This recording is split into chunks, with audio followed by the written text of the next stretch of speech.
Welcome back to the most explosive true crime investigation of the decade. In part 1, I showed you how Christopher Scarver's plea agreement was violated, how the court failed to establish basic facts about the alleged murders, and how Jeffrey Dahmer may never have been in prison at all. But that was just the beginning. What I'm about to show you in this video will prove beyond any doubt that the November 28, 1994 prison murders at Columbia Correctional Institution were staged. Missing autopsy reports, contradictory witness statements, timeline inconsistencies that make the official story impossible, and Christopher Scarver's own testimony, suppressed for decades, that reveals exactly what happened that day. This is part 2 of our 4-part investigation into the Christopher Scarver case, and this is where everything changes. Let's quickly recap what we know so far.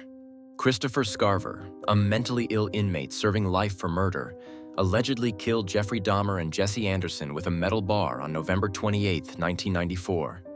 He was convicted in 1995 after entering a no-contest plea in exchange for transfer to federal prison, mental health treatment. Neither promise was kept.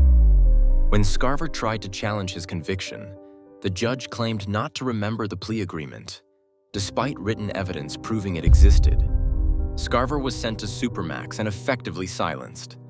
But before he was isolated, before his voice was completely erased, Scarver made statements about what really happened that day. Statements that were buried in court files. Statements that directly contradict the official narrative. And today, we're bringing them into the light. Let's start with the most damning piece of evidence, or rather, the lack of evidence. In any homicide case, especially one as high-profile as this, the autopsy report is crucial. It establishes cause of death, manner of death, and creates an evidentiary trail that can't be ignored. So where's the autopsy report for Jeffrey Dahmer?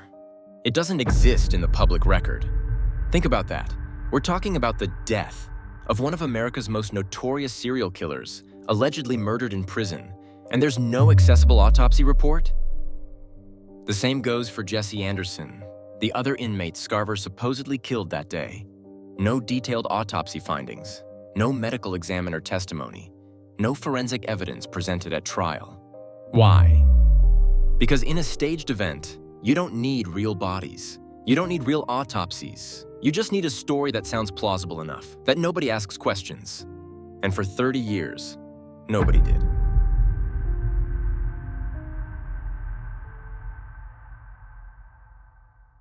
Let's examine the timeline of events as presented in the official story. According to prison records, Dahmer, Anderson, and Scarver were on a work detail in the gymnasium. They were left unsupervised for approximately 20 minutes.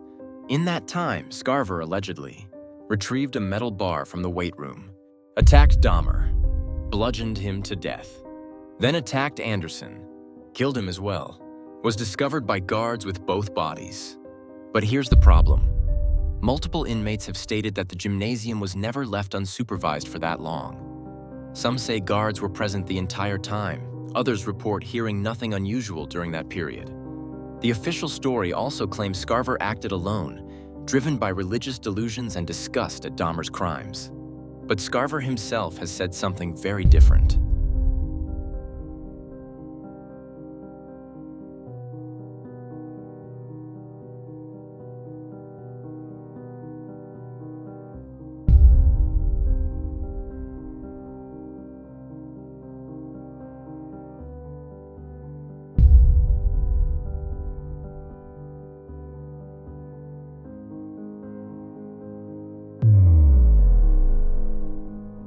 According to Scarver, he was set up.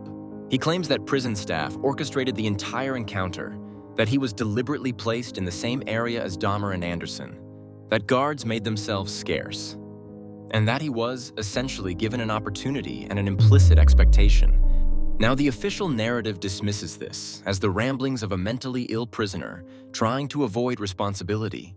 But ask yourself this: why would Scarver plead no contest if he believed he was set up?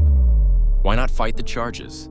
Because he was offered a deal that promised federal prison and mental health treatment, things he desperately needed. A deal that was never honored. They needed Scarver to take the fall quietly.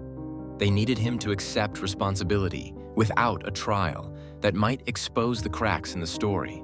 And when he did, they threw him in Supermax and hoped everyone would forget. Remember how I mentioned in part 1 that Jesse Anderson doesn't appear in the Social Security Death Index?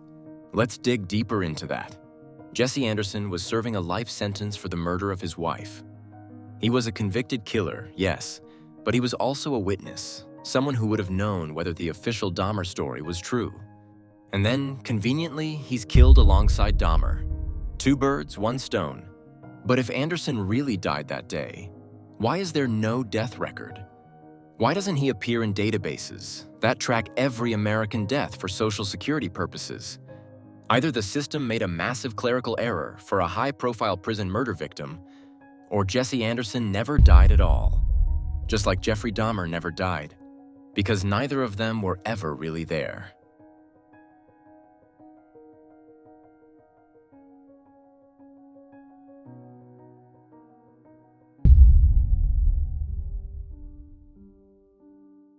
Let's look at what happened to Christopher Scarver after his conviction. He was sent to Supermax, Wisconsin Secure Program Facility in Boscobel. This is a place designed for the absolute worst inmates. 23-hour isolation, minimal human contact, no programs, no treatment. For a convict with severe mental health issues who was promised treatment as part of his plea deal, this was psychological torture. And it was intentional. They needed Scarver isolated. They needed him discredited. They needed to ensure that if he ever tried to speak out, nobody would listen. Every letter he wrote to the judge went ignored or dismissed. Every attempt to challenge his conviction was denied. The system built a wall around Christopher Scarver, and they made sure nobody could hear him protest.